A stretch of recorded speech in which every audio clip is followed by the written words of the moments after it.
Hello everyone, this lecture is on paper 2 part B. एक introduction lecture है जिसमें हम जानेंगे सबसे पहले तो क्या उद्देश्य है इस सब्जेक्ट को रखने के लिए, इस पेपर को रखने के लिए। सेकंड, हम जानेंगे क्या बेनिफिट्स हैं इस सब्जेक्ट के। तीसरा, हम जानेंगे इसमें कंपैरेटिव स्टडी बिटवीन 2019 एंड 2020 के सिलेबस में, पाठ्यक्रम में क्या चेंजेस हैं, क्या क्या चीजें यहाँ पर चेंज हुई है। पैटर्न देखेंगे 2019 तक क्या पैटर्न था, 2020 में क्या पैटर्न में चेंजेस आए हैं, क्या पढ़ना है, व्हाट टू रीड सेक्शन में देखेंगे क्या क्या सोर्सेज हमको फॉलो करना है इस पेपर के लिए और अप्रोच क्या रखनी है, ये हमको यहां पर देखना है। सबसे पहले तो 2019 तक जो सिलेबस था इसमें कोई हेडिंग नहीं थी, लेकिन अब इसको एक पेपर टू पार्ट बी को एक हेडिंग के अंदर डाला गया, इकोनॉमिक्स एंड सोशियोलॉजी। पहले इसमें इकोनॉमिक्स नहीं था कहीं पर भी पेपर टू पार्ट बी में, लेकिन अब इकोनॉमिक्स जो है पेपर 3 से हटा करके पेपर 2 में डाल दिया और खाली 2 यूनिट जो इकोनॉमिक्स की यहां पर है। पेपर 2 का कुछ हिस्सा अलग अलग जगह पे विस्तारित भी किया गया है, जो कि हम सिलेबस की कंपैरेटिव स्टडी जब करेंगे उस समय पे हम देखेंगे भी। आइए सबसे पहले हम इसमें समझते हैं कि why paper 2 is there, paper 2 part B is there. देखिए, पेपर 2 पार्ट बी में अगर हम देखेंगे तो बेसिकली सोशियोलॉजी से रिलेटेड टॉपिक्स है 2019 तक के सिलेबस में अगर देखें तो, और 2020 में देखें तो इकोनॉमिक्स एंड सोशियोलॉजी 2 चीजें हैं। इकोनॉमिक्स का क्या महत्व है? जब आप एक अच्छे प्रशासक के तौर पर अपने आप को देखते हैं तो आपके अंदर आर्थिक गुण, आर्थिक समझ होनी ही चाहिए, नहीं तो आप सही तरीके से इकोनॉमिक पॉलिसीज या सही तरीके से पॉलिसी गठन नहीं कर सकते। तो इकोनॉमिक्स का सीधा सीधा रिलेशन है। सोशियोलॉजी का क्या रिलेशन है?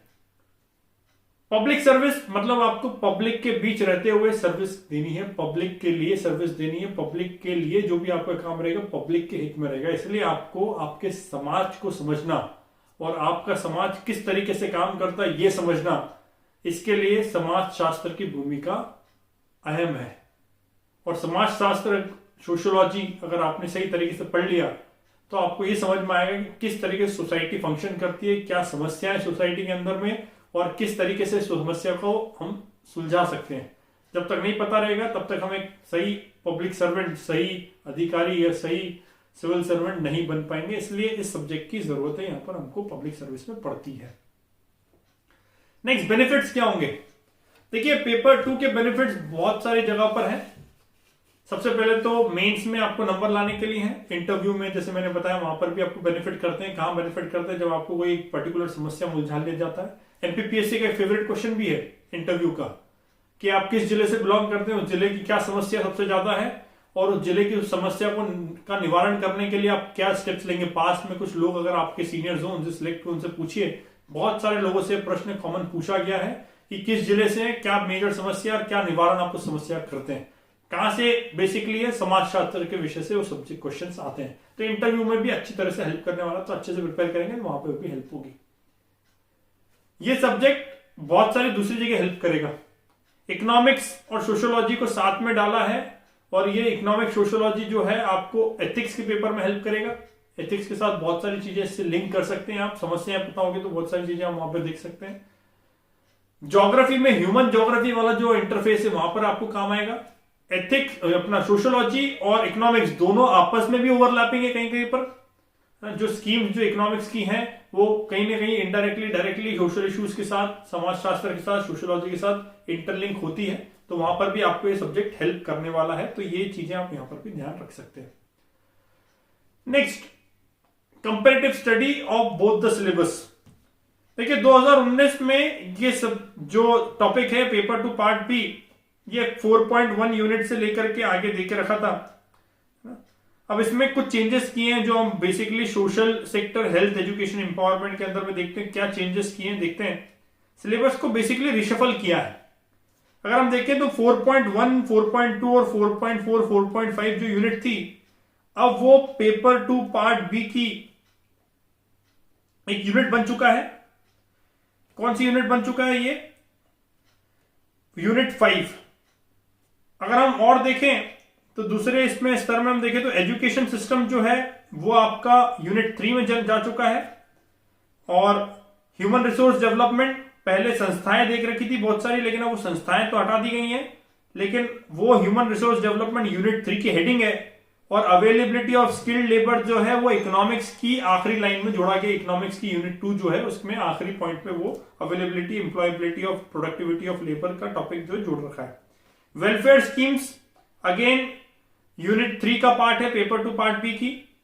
इसके बाद पेपर 3 के कुछ टॉपिक्स भी हैं इसमें, अगर हम देखें तो, अगर इंटरलिंक देखें तो पेपर 3 के कुछ टॉपिक्स हैं। कहां पर है पेपर 3 में? पेपर 3 की यूनिट 6 और पेपर 3 की यूनिट 7 में कुछ टॉपिक्स हैं जो कि हम पहले पेपर 2 पार्ट बी में 2019 तक पढ़ते थे। तो 2020 और 2019 सिलेबस देखें तो उन टॉपिक्स को कहीं ना कहीं रिशफल करके डाला हुआ है।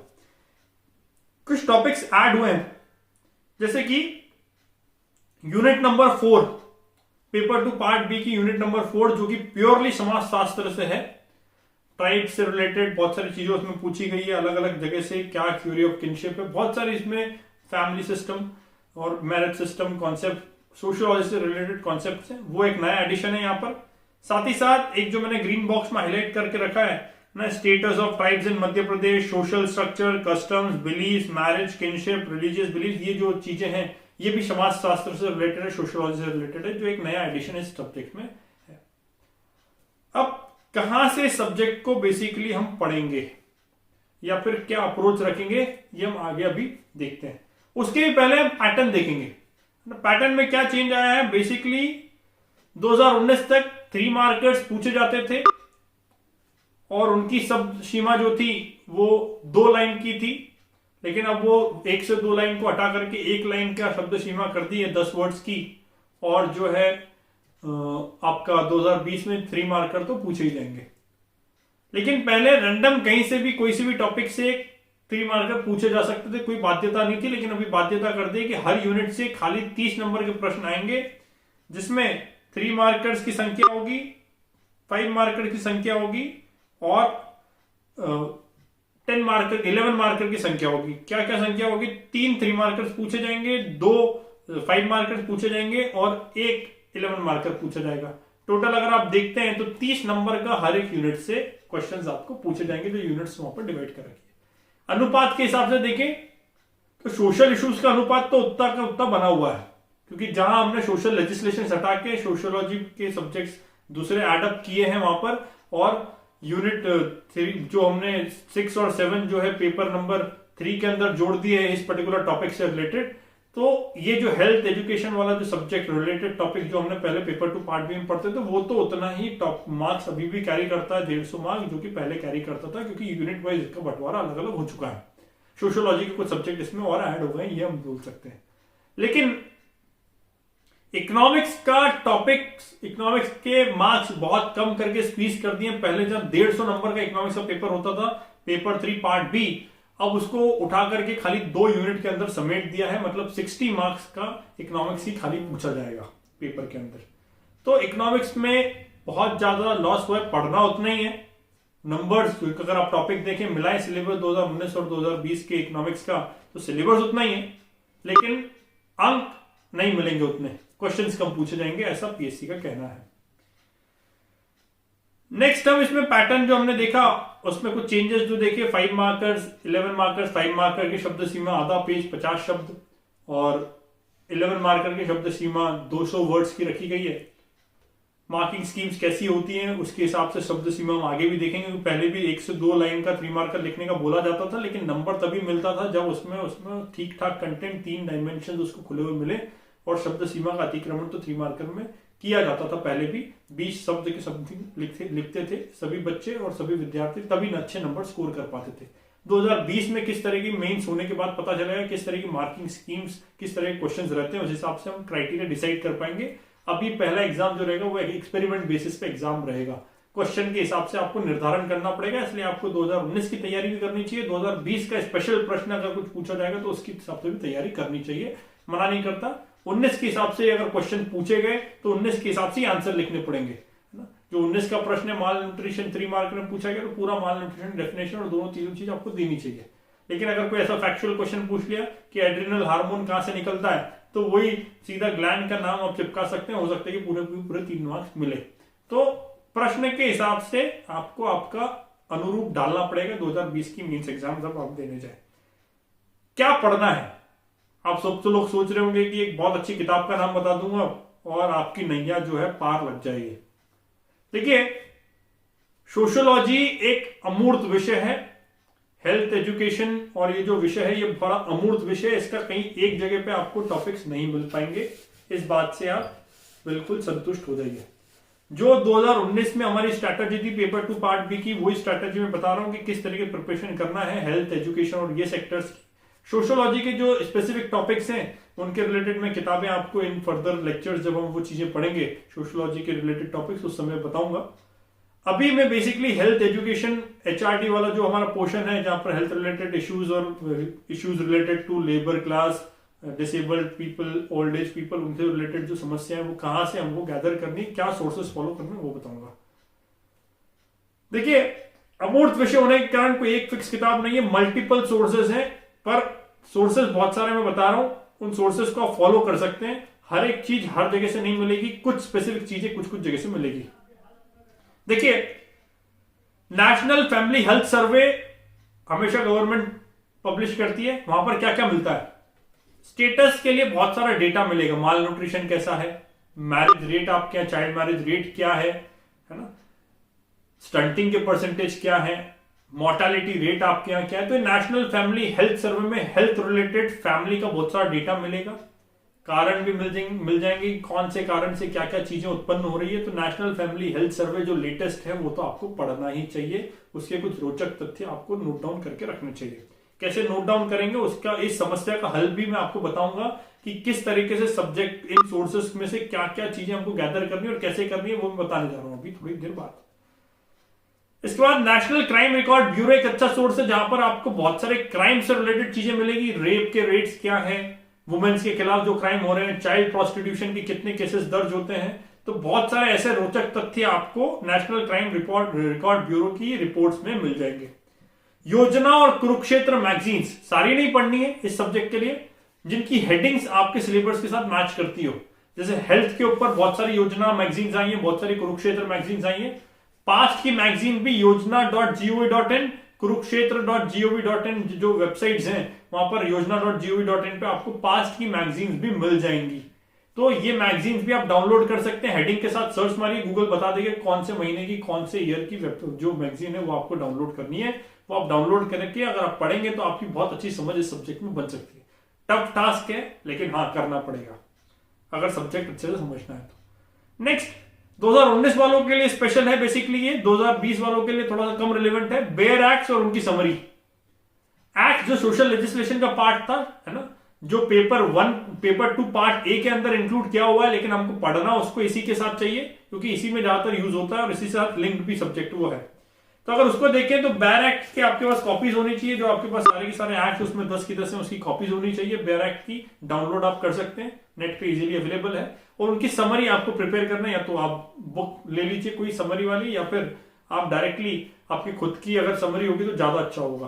कैसे पढ़ना है बेयर एक्ट को, इंपॉर्टेंट प्रावधान उसमें निकालने हैं। जैसे पास में पीएससी ने डेफिनेशन बेस्ड क्वेश्चन पूछे कि इन्फॉर्मेशन है तो इन्फॉर्मेशन की डेफिनेशन बताओ अकॉर्डिंग टू आरटीआई एक्ट, तो क्या इन्फॉर्मेशन की डेफिनेशन है बताना पड़ेगी, ठीक है। तो आरटीआई एक्ट के अनुसार आपको डेफिनेशन जो अपने इसमें ब्रीफ कर लेनी है। इंपॉर्टेंट सेक्शंस आपको याद होने चाहिए। सेक्शंस इंपॉर्टेंट कौन से होते हैं, ऐसा कोई भी सेक्शन जिसमें कोई पर्टिकुलर कमीशन का गठन हो रहा हो, कोई बॉडी का गठन हो रहा हो, वो इंपॉर्टेंट सेक्शन होता है, वो आपको लिखना है नोट्स में। ऐसा कोई सेक्शन जिसके अंदर पनिशमेंट मिल रहा है, वो इंपॉर्टेंट सेक्शन है ना।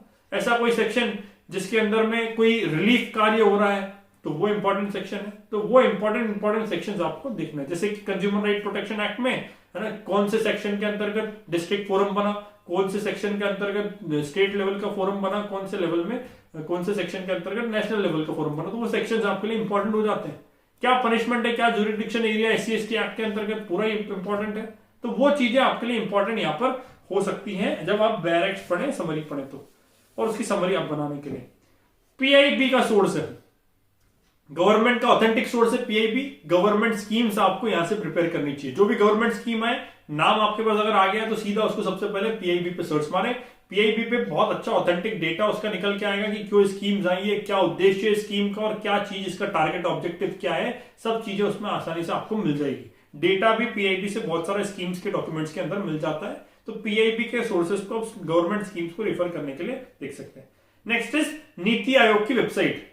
NitiAayog.gov.in को आप नहीं छोड़ सकते अगर आपको पेपर 2 पढ़ना है, पेपर 3 पढ़ना है, और पेपर मतलब जो पहले पेपर 3 में इकोनॉमिक्स था अब उसको तो 2020 में पेपर 2 में जोड़ दिया। तो अगर ये चीजें आपको पढ़नी है तो आप नीति आयोग की वेबसाइट को नहीं छोड़ सकते। नीति आयोग की वेबसाइट पे बहुत सारा डेटा मिलता है ना, पूरा की पूरा जो अपडेटेड डेटा है वो नीति आयोग की वेबसाइट पे मिलता है। स्कीम से रिलेटेड बहुत सारी जानकारी आपको नीति आयोग की वेबसाइट पे मिल जाएगी।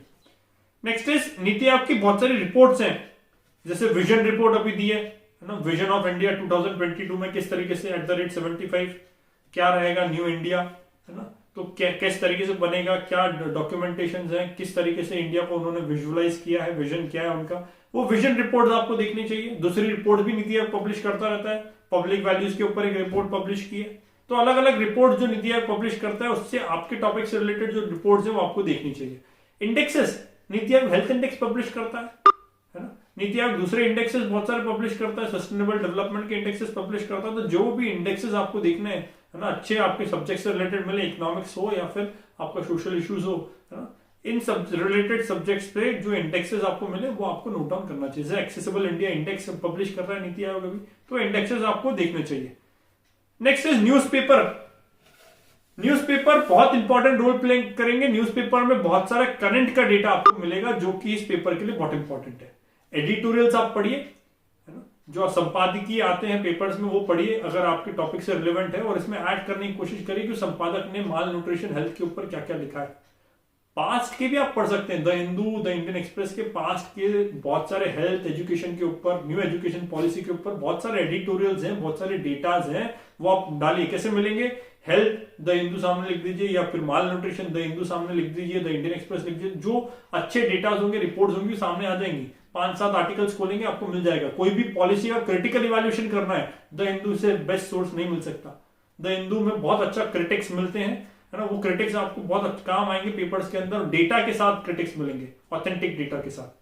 तो वो आप फॉलो कर सकते हैं। सोर्स इवैल्यूएशन एनालिसिस करने के जो क्वेश्चंस है, एनालिसिस का वेटेज इस पर्टिकुलर पेपर में बहुत ज्यादा है, पेपर 2 पूरे में ही, है ना। सोशियोलॉजी में भी बहुत एनालिटिकल क्वेश्चंस पूछे जाएंगे, और पॉलिटी में बहुत एनालिटिकल क्वेश्चंस पूछे गए हैं पास में, और बढ़ती गई है इनकी संख्या। तो बहुत इंपॉर्टेंट जो है एनालिसिस हो जाएगा इस बार से। तो एनालिसिस बेसिस पे आप न्यूज़पेपर को तो नहीं छोड़ सकते, तो न्यूज़पेपर एनालिसिस आप करिए और इन टॉपिक से रिलेटेड बिल्कुल करिए। PRS गवर्नमेंट का एक सोर्स है, PRS.gov.in, उसमें भी आपको गवर्नमेंट स्कीम्स और लेजिस्लेशन के बारे में अच्छी चीजें मिल सकती हैं। क्या गवर्नमेंट स्कीम लेके आई है, क्या चेंजेस किए हैं, तो वो चीजें आपको यहाँ से अच्छी तरह से मिल जाएंगी। Department of public relation MP government का काम आ सकता है। सैंपल रजिस्ट्रेशन सर्वे गवर्नमेंट पब्लिश करती है डेटा निकालने के लिए, क्या क्या अभी जैसे लेटेस्ट जो डेटा आता है वो SRS की वेबसाइट पे मिलता है। तो सैंपल रजिस्ट्रेशन सर्वे आप देखिए, जिसमें आपको IMR, MMR, ये जो वाइटल स्टैटिस्टिक्स से रिलेटेड डेटा, ऑथेंटिक डेटा मिल जाएगा लेटेस्ट। इकोनॉमिक सर्वे MP और इंडिया का, यहां पर आपको लिटरेसी रेट, इकोनॉमिक्स से रिलेटेड डेटा, बहुत सारी चीजें इकोनॉमिक सर्वे में मिलती है ना। जैसे लास्ट ईयर पिंक कलर के पेजेस में इकोनॉमिक सर्वे इंडिया का प्रिंट किया था, क्योंकि फोकस था इकोनॉमिक सर्वे का वुमेन एम्पावरमेंट। तो ऐसे बहुत सारे डेटा उसमें वुमेन एम्पावरमेंट से रिलेटेड मिले हुए थे। तो ऐसे इकोनॉमिक सर्वे से बहुत सारा डेटा आपको मिल जाएगा। रिपोर्ट्स के अंदर बहुत सारे ऐसे टैगलाइंस मिल जाएगी जो कि आप यूज कर सकते हो, इसलिए उस सोर्स को फॉलो करना चाहिए। Websites of ILO, WHO, UNICEF, क्या मिलेगा यहां से? यहां से एक तो डेटा मिलेगा वर्ल्ड लेवल का, सेकंड WHO की वेबसाइट से हेल्थ से रिलेटेड कॉन्सेप्ट्स की अंडरस्टैंडिंग मिलेगी। क्यूरेटिव हेल्थ क्या है, प्रिवेंटिव हेल्थ क्या है, हेल्थ क्या है, स्वास्थ्य क्या है, पूछा है PSC ने question, according to WHO what is health. तो आपको WHO की डेफिनेशन बतानी पड़ेगी। माल न्यूट्रिशन की डेफिनेशन WHO के हिसाब से क्या है बतानी पड़ेगी। WHO की कुछ रिपोर्ट्स आती हैं, है ना, कि आपके यहाँ पैरामेडिक स्टाफ कितना होना चाहिए, क्या मानक होने चाहिए। WHO बहुत सारी पॉलिसी का निर्माण करता है, जैसे NTB स्ट्रेटेजी, है ना, एड्स 90-90-90, HIV 90-90-90 स्ट्रेटेजी। तो ये इतनी अच्छी स्ट्रेटेजी जो लेके आए वो WHO की है, वो आपको आनी चाहिए। तो WHO, यूनिसेफ, ILO हर एक अपने अपने सेक्टर्स में बहुत सारे चीजें पब्लिश करता है, वो आपके पास अगर होंगी तो ज्यादा अच्छे से आप काम कर सकते हैं।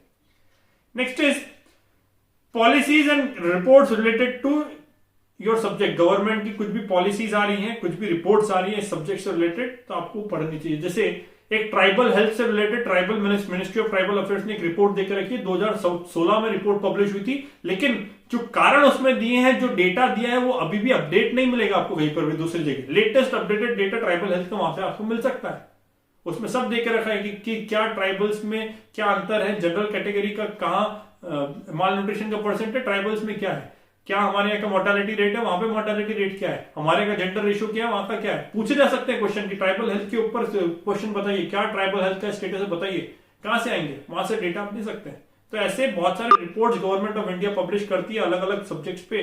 अगर आपके सब्जेक्ट से रिलेटेड रिपोर्ट है तो आपको एक बार उस पर पढ़ना जरूर चाहिए। नेक्स्ट क्या, एक मंथली मैगजीन ले सकते हैं आप, हर जगह हेल्प करेगी। क्रॉनिकल की मैं प्रेफर करता हूँ, बेसिकली खुद भी पढ़ता हूँ वही। क्रॉनिकल सिविल सर्विस एग्जामिनेशन की एक आईएएस के लिए आती है ना। अगर आप उसमें से कुछ सिलेक्टिव टॉपिक्स पढ़िए, है ना, जो आपके सब्जेक्ट से रिलेटेड हो, पढ़िए, नोट्स में एड ऑन कर लीजिए, उसमें मैगजीन में हाईलाइट करके मत रखिए, नहीं तो वो कभी भी आप वापस रिवाइज नहीं कर पाएंगे। पढ़ने के बाद तुरंत उसको आपके जो भी रिलेवेंट टॉपिक उसमें ऐड कर लीजिए नोट्स के अंदर, वो ज्यादा अच्छा है। रोजगार एवं निर्माण, मध्य प्रदेश से रिलेटेड स्कीम्स, क्योंकि इस पेपर में बहुत सारी स्कीम्स आपको पढ़नी है, स्कीम बेस्ड पेपर है बहुत सारा, उसमें करंट बेस्ड पेपर है ना, करंट बेस्ड डेटा है, करंट बेस्ड समस्या है, करंट बेस्ड सॉल्यूशंस है और करंट बेस्ड स्कीम्स ही हैं। तो रोजगार एवं निर्माण, न्यूज, करंट की चीजें बहुत काम आने वाली है। एक और सोर्स बता रहा हूं, विजन 365 का पीटी और मेंस का जो मॉड्यूल कैप्सूल कोर्स आता है, पीटी के पहले विजन 365 आता है पीटी का, और मेंस के जस्ट पहले विजन 365 मेंस का आता है, सोशल इश्यूज हेल्थ से रिलेटेड आता है। तो वो अगर आप डाउनलोड करेंगे तो उसमें बहुत अच्छे अच्छे पॉइंट, बहुत अच्छी अच्छी रिपोर्ट्स मिलेगी, वो भी आप एक बार पढ़ सकते हैं।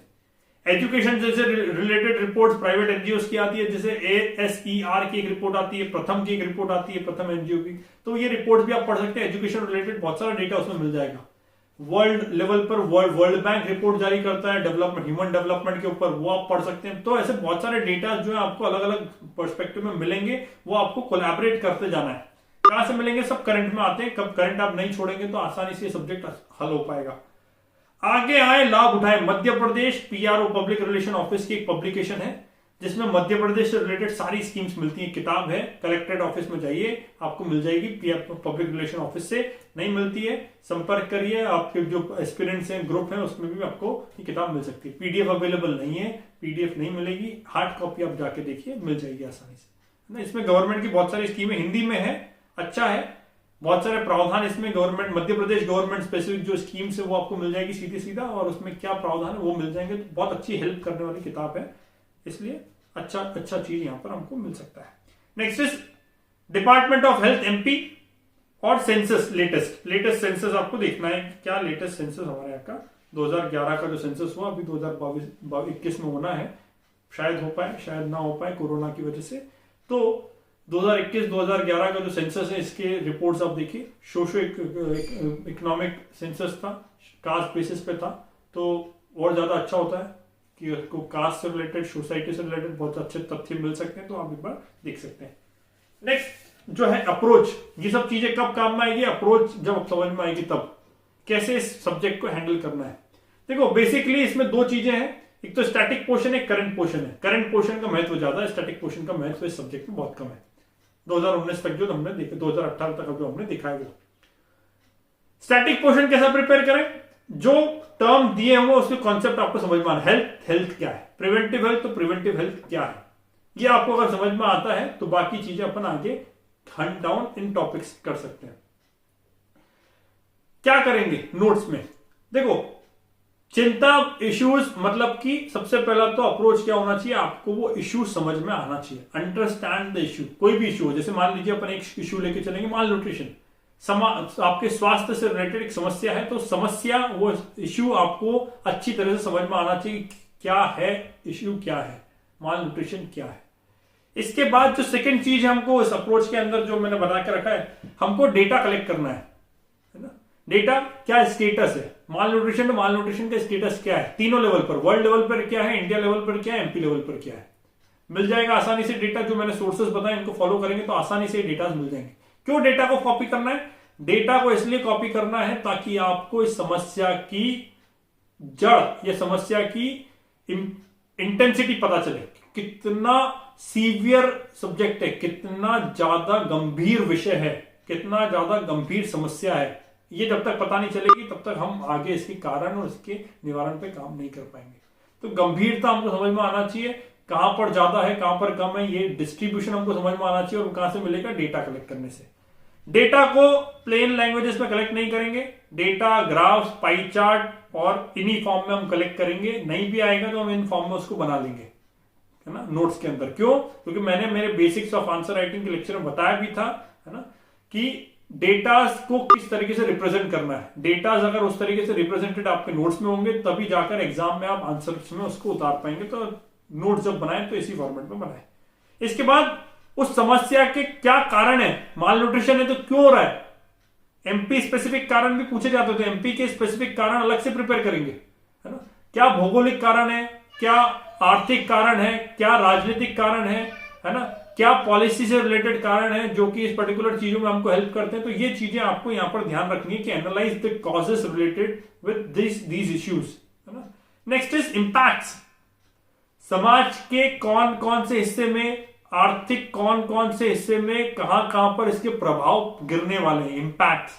तो इंपैक्ट्स स्वास्थ्य में क्या होगा, इंपैक्ट्स इकोनॉमी में क्या होगा, इंपैक्ट्स सोशल इंपैक्ट क्या होगा, पॉलिटिकल इंपैक्ट क्या होगा, डेमोग्राफिक इंपैक्ट क्या होगा। तो इन इश्यू का कहां का इंपैक्ट गिरने वाला है वो हमको पता होना चाहिए। सबसे पहला जैसे माल न्यूट्रिशन, सबसे पहला इंपैक्ट है आईएमआर रेट बढ़ेगा। आईएमआर रेट बढ़ेगा तो आपके यहां बहुत सारे इंपैक्ट होंगे, इनडायरेक्टली डायरेक्टली। आपका अगर आईएमआर रेट ज्यादा है मतलब आपके यहाँ स्वास्थ्य की सेवाएं नहीं है, आपके इंडिकेटर्स खराब है, तो आपके यहाँ फॉरेन इन्वेस्टमेंट नहीं आएगा इकोनॉमिक। क्यों नहीं आएगा? क्योंकि आपका ह्यूमन कैपिटल खराब है। आपके यहाँ लोग जो माल नरिश्ड है, माल नरिश्ड लोग किस तरीके से अच्छा काम कर सकते हैं, नहीं कर सकते। आपके ह्यूमन लेबर ही खराब है तो आपके एफडीआई कौन डालेगा। तो बहुत सारे इंपैक्ट्स पड़ते हैं। साथ ही साथ आपके यहाँ लेबर खराब है तो आपके यहाँ की लेबर की प्रोडक्टिविटी खराब है। अगर माल नरिश्ड है तो लेबर की प्रोडक्टिविटी नहीं आएगी, प्रोडक्टिविटी नहीं आएगी तो भी आपको आर्थिक नुकसान है, पोटेंशियल जीडीपी का नुकसान है आपको। तो डेमोग्राफी को आप राइप आउट नहीं कर पाओगे। तो बहुत सारे आर्थिक राजनीतिक नुकसान भी है, अलग अलग लेवल पे, अलग अलग स्तर पर अलग अलग नुकसान इसमें हमको देख सकते हैं। राजनीतिक नुकसान क्या है? अंतरराष्ट्रीय स्तर पर राजनीतिक छवि आपकी खराब होगी अगर आपके हेल्थ के स्टेटस डाउन आएंगे। तो इथोपिया को आज हम कितनी गलत नजर से देखते हैं हेल्थ के पैमानों पर, सूडान को, इथोपिया को, मिडिल अफ्रीकन नेशंस को, तो ऐसे भारत को देखा जाएगा। तो ये चीजें हमको, हम हमारे मध्य प्रदेश में शिवपुर को अलग निगाहों से देखते हैं कि अब सब माल नरिश्ड है वहां पर, तो क्या करेंगे वहां पे, कुपोषण है, ठीक है। तो इस तरीके से वर्ल्ड लेवल पर आपकी छवि खराब हो सकती है। तो आर्थिक के साथ राजनीतिक प्रभाव भी है।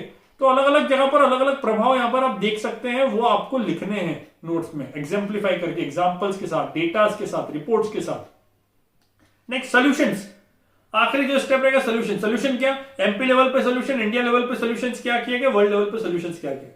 गवर्नमेंट की स्कीम्स होना चाहिए दोनों लेवल पे, एमपी और इंडिया, और वर्ल्ड लेवल पे क्या अंतरराष्ट्रीय संगठन या अंतरराष्ट्रीय लोग प्रयास इस पे कर रहे हैं।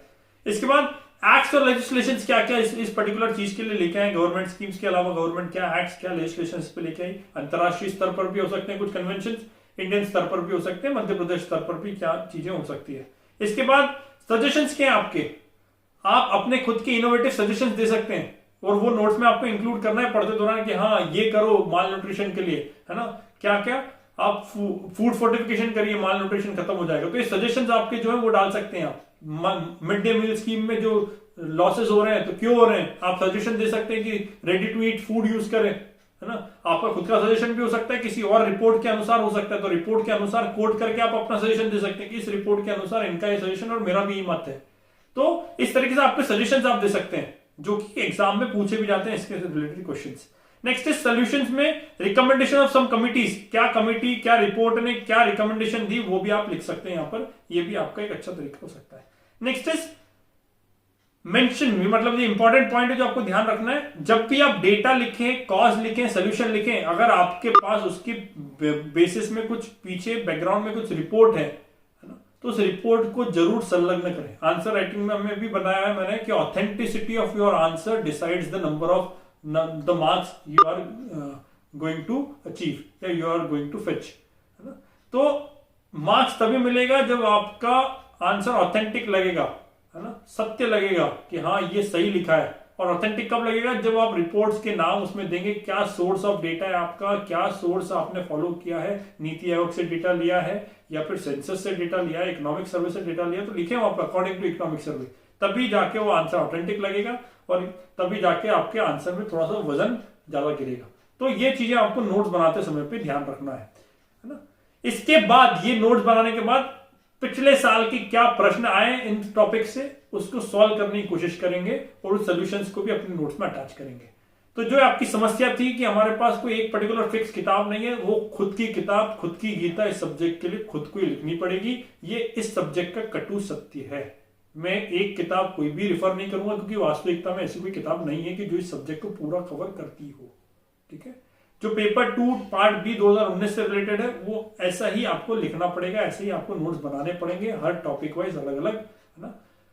2020 के कैंडिडेट्स के लिए 2 टॉपिक में छोड़ रहा हूं अभी, जो यूनिट 4 आपका था और यूनिट 3 का कुछ पोर्शन जो था, है ना, जो सोशियोलॉजी बेसिस रिलेटेड है, उसके रिलेटेड किताबें हम जब देखेंगे, जब हम उस पर्टिकुलर चीज को पढ़ेंगे, उसके रिलेटेड आपको किताबें सोर्सेज मिल जाएंगे, है ना, एनसीईआरटी में मिल जाएंगी और दूसरे सब्जेक्ट्स, दूसरे रेफरेंस किताबें मिल जाएंगी। जब हम वो सब्जेक्ट पढ़ेंगे तब लिखेंगे। अभी के लिए ये जो टॉपिक्स हमने डिस्कस करे, इनके लिए ये सोर्सेज के अलावा दूसरे सोर्सेज नहीं मिलेंगे, है ना। मतलब मिलेंगे भी तो ये सोर्सेज सफिशिएंट है कि अगर इनको फॉलो करें तो आसानी से चीजें कर सकते हैं। प्रिपेयर करते दौरान अपनी बौद्धिक क्षमताओं का विकास ज्यादा करें, तर्क अपना ज्यादा लगाएं। जैसे मैंने एथिक्स में भी बताया, इसमें भी तर्क, इसमें भी लॉजिक, रैशनल अप्रोच ज्यादा जरूरी है। इसमें भी ऑब्जेक्टिविटी नहीं है, सब्जेक्टिविटी है, और सब्जेक्टिविटी जो भी सब्जेक्ट में रहेगी उस सब्जेक्ट में आपको फिक्स किताबें नहीं मिलेगी, ये तो तय रखिए आप। तो अमूर्त विषय है, इसमें आपको चीजें ऐसी ही रैंडमली अरेंज करके अपने नोट्स में बनानी पड़ेगी, खुद की गीता खुद लिखनी पड़ेगी। So that's all for today's discussion lecture. आप, आई होप आपको ये पूरा सिलेबस किस तरीके से चेंज हुआ है, पेपर 2 पार्ट बी का 2019 में क्या था, 20 में क्या है, ये सब अनुमान इस पर्टिकुलर लेक्चर में लगा होगा। मैं समझाने में आई होप कि मैं सफल रहा हूं आपको कि किस तरीके से इस टॉपिक्स को हम प्रिपेयर करेंगे, क्या अप्रोच रहेगा सब्जेक्ट प्रिपेयर करने का। आने वाले लेक्चर्स में हम थोड़े थोड़े टॉपिक्स भी प्रिपेयर करने की कोशिश करेंगे। अगर आपको ये लेक्चर अच्छा लगा हो तो नीचे बेल आइकन है, उस पर क्लिक करिए, सब्सक्राइब कीजिए। जितना ज्यादा से ज्यादा शेयर और लाइक करेंगे, आपकी जैसे बहुत सारे जरूरतमंद लोगों को इसकी हेल्प मिल सकती है। अगर अच्छा लगा हो तो ही करना, नहीं लगा हो मत करिएगा, आपके ऊपर है। Till then stay safe, stay home, study online. Thank you.